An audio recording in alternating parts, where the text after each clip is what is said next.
জাহাঙ্গীরনগর বিশ্ববিদ্যালয় কেন্দ্রীয় শিক্ষার্থী সংসদ জাকসু ও হল সংসদ নির্বাচনের ভোট গণনা চলছে। শুক্রবার সকাল 8:30টার দিকে নির্বাচন কমিশন জানায়, এখন পর্যন্ত 12টি আবাসিক হলের ভোট গণনা শেষ হয়েছে। বাকি 9টি হলের গণনার কাজ চলছে। সব হলে ভোট গণনা শেষে কেন্দ্রীয় সংসদের ব্যালট গণনা শুরু হবে।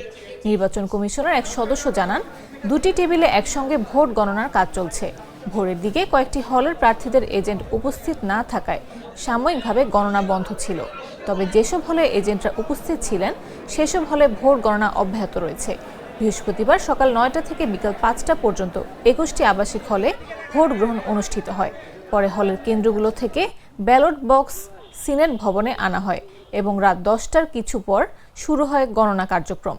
সিনেট ভবনে পোলিং এজেন্টদের উপস্থিতিতে ভোট গণনা চলছে, যেখানে প্রধানত হল সংসদের প্রার্থীদের এজেন্টরা উপস্থিত আছেন। নির্বাচন কমিশনের সদস্য অধ্যাপক ডক্টর লুৎফুল এলাহী রাত 2:45টার দিকে সাংবাদিকদের বলেন, ভোট গণনা বিকেল 4টায় শেষ হতে পারে।